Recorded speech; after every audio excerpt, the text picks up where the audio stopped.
बच्चे जो चैप्टर आपका स्टार्ट हो रहा है बेटा वो है चैप्टर नंबर 7, कुछ किसी बुक के अंदर वो चैप्टर नंबर 6 भी हो सकता है। ठीक है, हम चैप्टर नंबर नई 2017 के एडिशन के हिसाब से स्टार्ट कर रहे हैं। चैप्टर नंबर, टॉपिक है बेटा हमारा यहाँ पे डिसोल्यूशन ऑफ अ फर्म। यहां पे आप सिर्फ समझेंगे, अभी सारे के सारे स्क्रीन पे देखेंगे बच्चे। डिसोल्यूशन ऑफ अ फर्म का क्या मतलब होता है? डिसोल्यूशन ऑफ फर्म का मतलब है, डिसोल्यूशन का मतलब होता है बेटा एंडिंग ऑफ एनी फर्म। अगर इस बेसिक कॉन्सेप्ट को आप समझ जाओगे कि ending of any firm, ending का मतलब किसी भी चीज को क्लोज करना, बंद कर देना। ठीक है, अब बिल्कुल प्रैक्टिकल लैंग्वेज में समझाता हूं, अकाउंटेंसी से बिल्कुल हटके। हम सब मिलके या हम में से कोई भी एक पर्सन बिजनेस कर रहा है, तो बेटा जब हम बिजनेस बंद करेंगे तो बिजनेस बंद करते टाइम जो नॉर्मल इंसान करता है वही अकाउंटिंग करती है हमारी। बिजनेस को बंद करते टाइम सबसे पहला स्टेप बच्चे हमारा ये होगा कि हम ये देखेंगे कि हमारे पास कितनी कितनी एसेट्स बची हुई हैं, भाई हमारे पास क्या क्या सामान बचा हुआ है, पहला स्टेप। दूसरा हम ये देखेंगे कि हमें कितना कितना पैसा बाहर वालों को देना है। ठीक है, पहला स्टेप क्या होगा, हम अपनी एसेट्स देखेंगे कितनी है। दूसरा हम बच्चे ये देखेंगे कि हमें बाहर वालों को कितना पैसा देना है। अब वो पैसा दिया कहां से जाएगा भाई? जब बिजनेस बंद कर रहे हैं तो इसका मतलब लॉस में चल रहा होगा, कोई ना कोई रीजन ही रहा होगा। तो उसके लिए हम क्या करेंगे, जो सामान हमारे पास पड़ा है वो रख के कुछ करेंगे तो है नहीं। हम वो सामान क्या करेंगे, पहले बेच देंगे। क्या कर देंगे बेटा उसको हम? ठीक है, उससे बेच के जो पैसा आएगा उससे हम क्या करेंगे, अपनी लायबिलिटीज पेड ऑफ कर देंगे। समझ आ रहा है? एक नॉर्मल इंसान भी यही करता है। जब भी वो बिजनेस बंद करता है तो सबसे पहले क्या देखेगा, भाई मेरे पास क्या क्या सामान पड़ा हुआ दुकान में। फिर देखेगा कि यार इस सामान को अगर मैं बेच देता हूं तो जो इससे पैसा आएगा उससे मैं उधार कितना चुका पाऊंगा, जो बाहर वालों का देना है उससे वो क्या कर देगा, अपना उधार चुका देगा। तो basically ending of a business या डिसोल्यूशन ऑफ फर्म भी यही चीज कहलाती है। ठीक है बेटा, अब हमें यहाँ पे जो बनाना होता है, इस चैप्टर से ना आपका अकाउंट ही चेंज हो जाता है। अभी हमने जितने भी लास्ट चैप्टर करे पार्टनरशिप के अंदर, हम उसमें बनाते थे बेटा रिवैल्यूएशन अकाउंट। रिवैल्यूएशन अकाउंट इसलिए बनता था, पिछले 5 चैप्टर जो हमने करे, हम नाम चलेंगे दोबारा से, एडमिशन करा हमने, रिटायरमेंट करा और डेथ, 3 चैप्टर्स ये करे। बेसिकली 2 गुडविल वगैरह थे वो अलग है। उन चैप्टर्स में हमने रिवैल्यूएशन अकाउंट बच्चे इसलिए बनाया क्योंकि उसमें फर्म एंड नहीं होती थी, या तो एक पार्टनर आ जाता था या एक पार्टनर चला जाता था, जिससे कि हमारी बुक्स ऑफ अकाउंट के अंदर एसेट्स और लायबिलिटीज की वैल्यू चेंज होती थी। तो उसको रिवैल्यू करने के लिए हम रिवैल्यूएशन अकाउंट बनाते थे। लेकिन अब जो हम चैप्टर पढ़ने जा रहे हैं इसके अंदर पार्टनर आ जा नहीं रहे, इसके अंदर हम जो बिजनेस चला रहे हैं, जो हम फॉर्म चला रहे हैं, हम उसको क्या कर रहे हैं बेटा, पूरे तरीके से बंद कर रहे हैं। तो यहाँ पे जो हम अकाउंट बनाने जाएंगे बच्चे, उस अकाउंट को अब यहाँ पे रिवैल्यूएशन नहीं बोला जाएगा, वो अकाउंट बनेगा बेटा आपका यहाँ पे रियलाइजेशन अकाउंट। कौन सा अकाउंट बनेगा यहाँ पे? रियलाइजेशन का मतलब होता है किसी भी चीज को बेच के जो हमारे पास पैसा आता है वो क्या कहलाता है, उसकी रियलाइज्ड वैल्यू कहलाती है। क्या कहलाती है? उसकी रियलाइज्ड। अब इसका जो फॉर्मेट है बेटा, अगेन जैसे आप बनाते आ रहे हो वही फॉर्मेट है, इसके अंदर ऐसा कोई चेंज नहीं है पर्टिकुलर। यहां पे बच्चे आएगा आपका अमाउंट, अगेन यहां पे बच्चे पर्टिकुलर, और यहां पे बच्चे आ जाएगा हमारे पास अमाउंट। अब पर्टिकुलर और अमाउंट के बाद यहां से आपके स्टेप चालू होंगे। मैं स्टेप्स के रूप में आपके सामने लिखूंगा, जो भी लिखूंगा यहां पे देखते जाएंगे बच्चे आप। अभी देखिए, जो बेटा पहला स्टेप आपका आएगा, स्टेप फर्स्ट बोलते हैं हम इसको यहाँ पे, स्टेप नंबर फर्स्ट। जैसे कि मैंने आपको बताया था बेटा कि पहले स्टेप के अंदर हम सबसे पहले करेंगे कि हम ये देखेंगे कि हमारे बिजनेस के पास कितनी एसेट्स बची हुई हैं। तो हम यहाँ पे लिखेंगे टू ऑल सन्ड्री असेट्स। लेकिन यहां पे हमें कुछ चीजें ध्यान में रखनी पड़ेंगी कि हम सारी की सारी असेट्स तो लेंगे, लेकिन एक्सेप्ट कैश। कैश का बैलेंस नहीं लेंगे क्योंकि कैश तो हमारे पास रखा ही है। ऐसे ही बेटा बैंक, और ऐसे ही इसमें, ठीक है, ये कुछ चीजें इसके अंदर से नहीं ली जाएंगी। बाकी सारी की सारी असेट्स क्या करोगे बच्चे, आप यहां पे राइट डाउन कर दोगे। इसके बाद बेटा जो आएगा हमारा, वो आएगा यहाँ पे स्टेप नंबर 2। क्या आएगा? Step number 2। अब जब हम स्टेप नंबर 2 की बात करेंगे बच्चे, तो स्टेप नंबर 2 में जैसे हमने यहाँ पे क्या देखी सबसे पहले कि हमारे पास असेट्स कितनी कितनी है, अब यहाँ पे हम देखेंगे बेटा बाय ऑल सन्ड्री लायबिलिटीज, लेकिन इसके अंदर भी कुछ चीजें हमें क्या करनी पड़ेंगी, छोड़नी पड़ेंगी। जैसे कि हम यहां पे बात करते हैं बेटा एक्सेप्ट इंटरनल लायबिलिटीज, ठीक है। यानी कि असेट्स के अंदर कैश, बैंक और गुडविल इसको नहीं लिया जाएगा, और जब हम लायबिलिटीज की बात करेंगे तो सारी की सारी लायबिलिटी दी जाएंगी, इंटरनल लायबिलिटी नहीं ली जाएगी। अब यहां क्वेश्चन आता है बच्चे कि इंटरनल और एक्सटर्नल लायबिलिटी होती क्या है।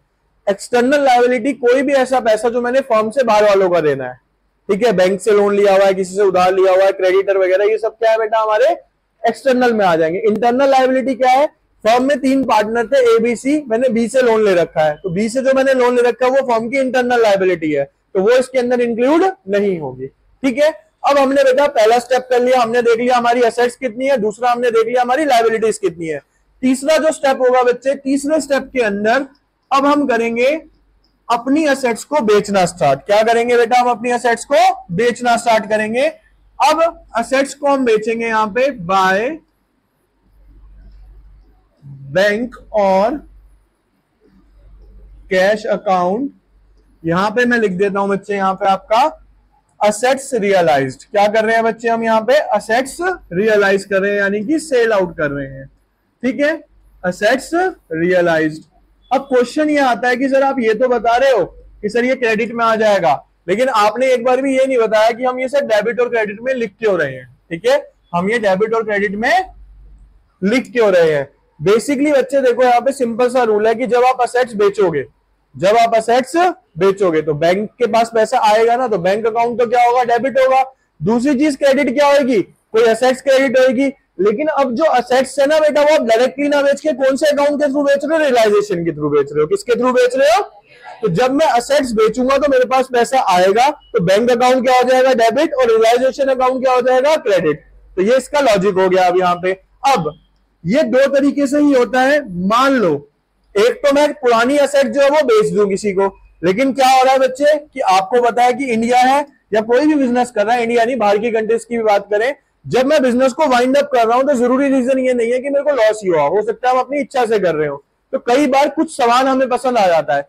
मान लो मैं एक बिजनेस वाइंड अप कर रहा हूं, वहां पे कंप्यूटर रखा हुआ और कंप्यूटर की कंडीशन अच्छी है और मेरे को पता है घर पे इसकी जरूरत है, तो मैं फर्म से ये कहूंगा कि आप इस कंप्यूटर को बेचो मत, ये मैं क्या करूंगा, मैं आपसे खुद ले लेता हूं। तो जब कोई भी पार्टनर किसी एसेट्स को टेक ओवर कर लेगा, कोई भी पार्टनर जब किसी एसेट्स को टेक ओवर कर लेगा, तो हमने बेची नहीं ना बेटा, वो किसने ली, हमारे पार्टनर ने। तो यहां पे क्या आ जाएगा बेटा, bye partners capital account, bye partners. यहां पे भी क्या है ऑप्शन में, ऑप्शन वही है, यहां पे भी क्या हुई है बच्चे आपकी एक तरीके से असेट्स टेक ओवर। असेट्स क्या कर ली बेटा पार्टनर ने यहां पे,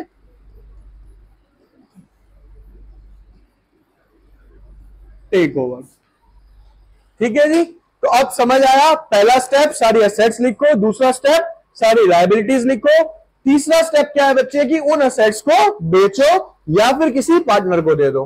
अब भाई मैंने पैसा इकट्ठा कर लिया बेच के, अब जो स्टेप बनेगा बेटा हमारा बनेगा यहाँ पे स्टेप नंबर 4। क्या बनेगा यहाँ पे, स्टेप नंबर, इस स्टेप नंबर 4 में मैं पे करूंगा सारी की सारी क्या, लायबिलिटीज पे करूंगा। क्या करूंगा बेटा, सारी की सारी लायबिलिटीज। अब आप खुद लॉजिक लगाओ, जब आप बच्चे लायबिलिटी पे करोगे, जब आप लायबिलिटी पे करोगे तो पैसा जाएगा, पैसा जाएगा तो पैसा क्या होगा, क्रेडिट। जब पैसा क्रेडिट होगा तो रियलाइजेशन होगा डेबिट, सिंपल सा लॉजिक है। तो अब यहां पे मैं लिखता हूं बच्चे, टू बैंक और कैश अकाउंट। यहां पे जो हम करेंगे बच्चे वो क्या करेंगे, यहां लायबिलिटीज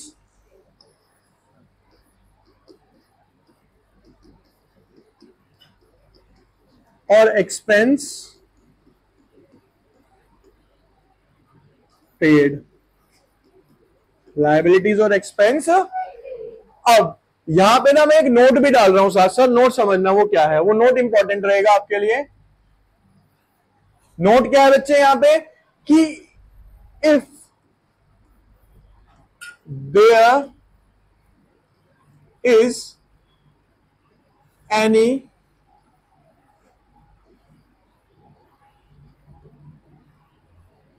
थर्ड पार्टी और एक्सटर्नल लायबिलिटी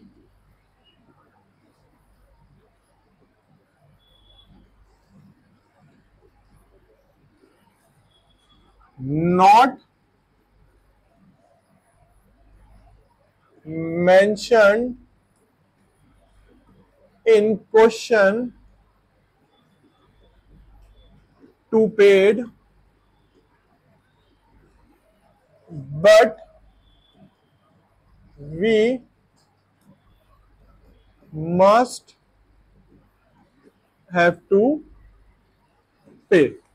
मतलब क्या है बेटा इस लाइन का, मान लो क्रेडिटर है, आपको नीचे एडजस्टमेंट दी होंगी कि हमें कैसे कैसे पे करना है। मान लो क्वेश्चन में वो कहना भूल गया कि क्रेडिटर को पे करना है, क्रेडिटर को पे, लेकिन creditor is a third party liability और एक्सटर्नल लायबिलिटी, बाहर वाला पैसा है। तो ये मेरे को कॉमन सेंस खुद से लगानी है कि भाई बाहर वाले का पैसा है, तो क्वेश्चन में नहीं भी कह रखा तब भी मेरे को क्या करना पड़ेगा बेटा, पे करना ही पड़ेगा। तो ये मैंने इसलिए नोट अलग से लिखवा दिया आपको, ठीक है। अब सिंपल सा लॉजिक है भाई, दो ही कंडीशन होंगी, या तो मैंने जो असेट्स बेच के लायबिलिटीज वगैरह पेड ऑफ करी है, ठीक है। एक कंडीशन और बनाते हैं यहाँ पे, कई बार क्या होता है बेटा फर्म के क्वेश्चन में ये कह रखा होता है कि कोई भी लायबिलिटी या कुछ है ना, वो पार्टनर कहता है कि मैं बियर करूंगा, कोई भी लायबिलिटी या एक्सपेंस है वो क्या कहता है, पार्टनर मैं बियर करूंगा। तो बेटा इन केस अगर पार्टनर बियर करता है तो यहां पे एंट्री हो जाएगी आपकी टू पार्टनर्स कैपिटल अकाउंट, क्या लायबिलिटी, चलो जी, और expense bear by a partner. यानी पार्टनर ने वो अपने ऊपर ले लिया कि ये लायबिलिटी या ये खर्चा क्या करूंगा मैं खुद से पे करूंगा, ठीक है जी। अब इसके बाद जो सिचुएशंस निकल के आएंगी बेटा, वो सिचुएशंस निकल के आएंगी भाई, या तो मेरे को क्या होगा प्रॉफिट, या मेरे को होगा, तो अगर प्रॉफिट होगा तो अगेन टू गेन, और अगर लॉस होगा तो बाय, ठीक है। कुछ और ट्रिकी पार्ट्स होते हैं इसके, जैसे कि हमने बच्चे यहाँ पे एक चीज लिखी है गुडविल, ठीक है। गुडविल मैंने यहाँ पे जान के लिखवाया था कि आपके दिमाग में हाईलाइट रहे। वैसे तो हम जो सन्डी एसेट्स लेते हैं ना वहां पे गुडविल ले लेते हैं, लेकिन गुडविल को ना कभी भी रियलाइज नहीं किया जाता, गुडविल को कभी भी रियलाइज, यानी कि अगर आपको क्वेश्चन में कुछ पॉइंट्स लिख रहा हूं यहां पे मैं important type, if goodwill is given then take it in sundry assets only, not realized. वो रियलाइज नहीं होती कभी भी गुडविल, पहली बात ये समझो। अब बच्चे हम बात करते हैं यहां पे दूसरा पॉइंट, टू एनी पार्टनर्स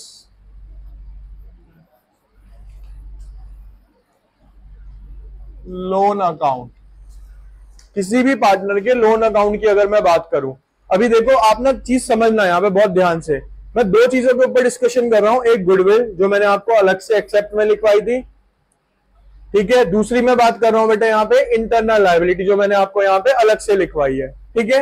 अब जब हम इंटरनल लायबिलिटी की बात करते हैं, partner loan is a internal liability. इस इंटरनल लायबिलिटी के दो ट्रीटमेंट है, बुक के अंदर भी दो तरीके से मिलेगा। पहला ट्रीटमेंट कि फर्स्ट जो सिंपल वाला है, directly paid into bank account. आप इसे कहीं शो मत करो, कुछ मत करो, बुक में दी हुई है, डायरेक्टली बैंक अकाउंट में क्या कर दो, इसको पे कर दो। पे तो करना ही है, चाहे इंटरनल है पे कर दी, सिंपल सा कंडीशन हो गया। अब दूसरा कंडीशन ये है कि if we take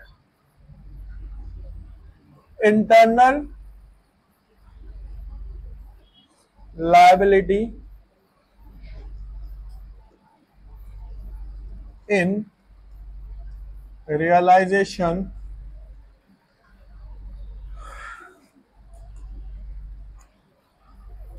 realization credit side, then paid to bank account debit side of realization। मतलब समझो भाई, मैंने आपको ये कहा बच्चे कि हमें यहाँ पे इंटरनल लायबिलिटी नहीं लेनी है, हमें यहाँ पे इंटरनल लायबिलिटी, अब इन केस बेटा मैंने यहाँ पे इंटरनल लायबिलिटी ले ली, ठीक है, हम कहते हैं ले ली, तो सिंपली आप उसे अगर मान लो यहाँ पे लेते हो, इस जगह पे आपने इंटरनल लायबिलिटी ली है, तो आप उसको यहाँ पे डायरेक्टली टू बैंक करके क्या कर दो, पे कर दो, तो इसका इंपैक्ट क्या पड़ जाएगा आपका, नील हो गया। फिर 10,000 आपने इधर लिए, 10,000 आपने उधर रख दिए, तो इंपैक्ट क्या पड़ गया रियलाइजेशन पे, नील, कोई इंपैक्ट आएगा ही नहीं, और बैंक अकाउंट में आपकी ट्रांजेक्शन तब भी चली जाएगी। तो दोनों का इंपैक्ट सेम है, या तो आप लो ही मत, सबसे सिंपल तरीका क्या है, आप इंटरनल लायबिलिटी लो ही मत, डायरेक्टली उसे क्या कर दो बेटा, बैंक से पे कर दो, और अगर लेते हो तो क्या करना आपको, हाथों हाथ रियलाइजेशन में ही डेबिट में उसको पे कर दो।